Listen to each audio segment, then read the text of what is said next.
ആഘോഷകരമായ ഒരു ചടങ്ങിലാണ് നമ്മളെല്ലാം പങ്കെടുക്കുന്നത്. ഈ നാടിന്റെ ഒരു ചിരകാല അഭിലാഷമാണിത്. ഇവിടുത്തെ MP-മാരും MLA-മാരും ഒന്നടങ്കം ഈ ഗവൺമെന്റ് വന്നപ്പോൾ മുതൽ എൻ്റെ അടുത്തും ആരോഗ്യമന്ത്രിയുടെ അടുത്തും പറഞ്ഞുകൊണ്ടിരുന്ന കാര്യമാണ് എറണാകുളത്ത് ഒരു ക്യാൻസർ സെന്റർ, ഒരു ക്യാൻസർ റിസർച്ച് സെന്റർ, ഒരു അന്തർദേശീയ നിലവാരമുള്ള ക്യാൻസർ ട്രീറ്റ്മെന്റിനും ക്യാൻസർ ഗവേഷണത്തിനും ഒരുപോലെ പ്രാധാന്യം കൊടുക്കുന്ന ഒരു സെന്റർ. അത് ഈ നാടിന്റെ സ്വപ്നമായിരുന്നു. ഇവിടുത്തെ ജനപ്രതിനിധികൾ തുടർച്ചയായി സമ്മർദ്ദം ചെലുത്തി ശ്രീ VR കൃഷ്ണയ്യസ്വാമിയെ പോലുള്ള ഈ നഗരത്തിലെ എറണാകുളം ജില്ലയിലെ പ്രമുഖരെല്ലാം ഈ ആവശ്യം പല പ്രാവശ്യങ്ങളായി ഗവൺമെന്റിന്റെ ശ്രദ്ധയെ കൊണ്ടുവന്നു.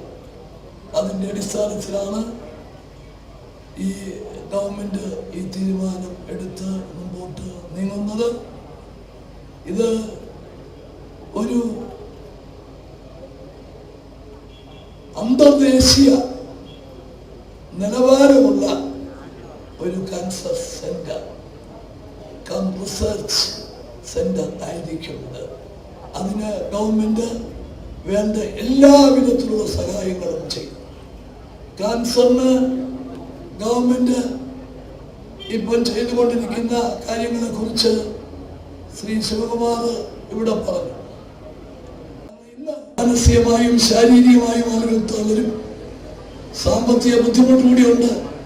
ട്രീറ്റ്മെന്റ് ശരിക്കും നടത്താൻ പറ്റുന്നില്ലെങ്കിൽ ഇനി ഒന്നും പറയേണ്ടതില്ല.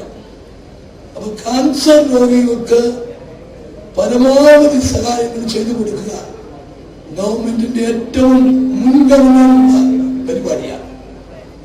ഈ സ്വാതന്ത്ര്യ ദിനത്തിൽ 5 പരിപാടികൾ ഗവൺമെന്റ് പ്രഖ്യാപിച്ചതിൽ ഒന്നാമത്തെ പരിപാടി ക്യാൻസർ കെയറാണ്.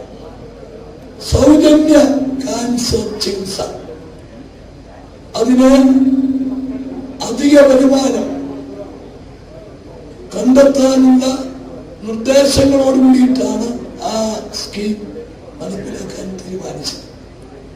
അടുത്ത ഒക്ടോബർ 2 മുമ്പ് ആ പരിപാടി നടപ്പിലാക്കും.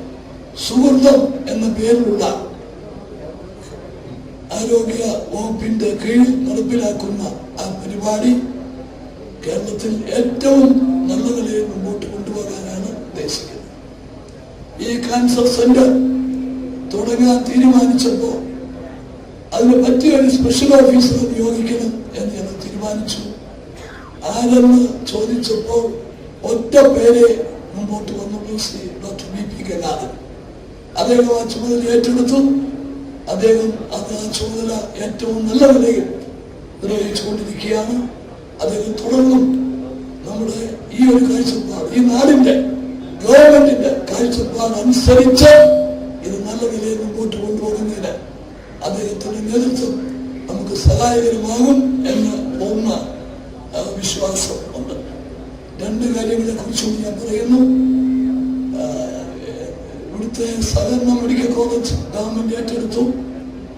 ഈ ഗവൺമെന്റ് മെഡിക്കൽ കോളേജിൽ കാർഡിയോളജി വിങ് ഇല്ല എന്ന ഒരു പരാതി വന്നിട്ടുണ്ട്. ഗവൺമെന്റ് മെഡിക്കൽ കോളേജ് എന്ന് പറയുമ്പോൾ കാർഡിയോളജി ഇല്ലാതെ ഇരിക്കുന്നതിന് ഒരു അടിസ്ഥാനവുമില്ല. അതുകൊണ്ട് ഏറ്റവും വേഗം ഈ മെഡിക്കൽ കോളേജിൽ കാർഡിയോളജി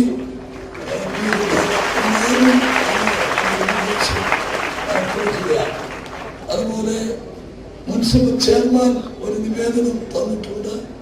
അത് ഇവിടെ ഗവൺമെന്റ് മെഡിക്കൽ കോളേജ് വന്നിരുന്നു, ക്യാൻസർ സെന്റർ വരാൻ പോകുന്നു, സ്റ്റാർട്ടപ്പ് വില്ലേജ് ഇങ്ങനെയൊക്കെ വന്ന സാഹചര്യത്തിൽ ഒരു ബസ് സ്റ്റാൻഡ് ഇവിടെ വേണം. അത് മുനിസിപ്പാലിറ്റി അതിന് മുഴുവൻ ഉത്തരവാദിത്വം ഏറ്റുകൊള്ളാം. അതിനാവശ്യമായ സ്ഥലം ഗവൺമെന്റ് വിട്ടുകൊടുക്കണം എന്നാണ് പറഞ്ഞത്. അദ്ദേഹം പറയുന്നത് വ്യവസായ വകുപ്പിന്റെ സ്ഥലമാണ് അദ്ദേഹം ചോദിക്കുന്നത്. ശ്രീ ഇബ്രാഹിം കുഞ്ഞിവിടെ ഉണ്ട്, MLA-മാരെല്ലാവരും ഉണ്ട്. ഞങ്ങളെ ഇന്ന് വ്യവസായ മന്ത്രിയുടെ കൂടി ശ്രദ്ധയപ്പെടുത്തി അത് സംബന്ധിച്ചൊരു തീരുമാനം ഏറ്റവും വേഗത്തിൽ എടുക്കുന്നതാണ് എന്നുകൂടി പറഞ്ഞുകൊണ്ട് എന്റെ വാക്കുകൾ അവസാനിപ്പിക്കുന്നു. നമസ്കാരം. ജയ്.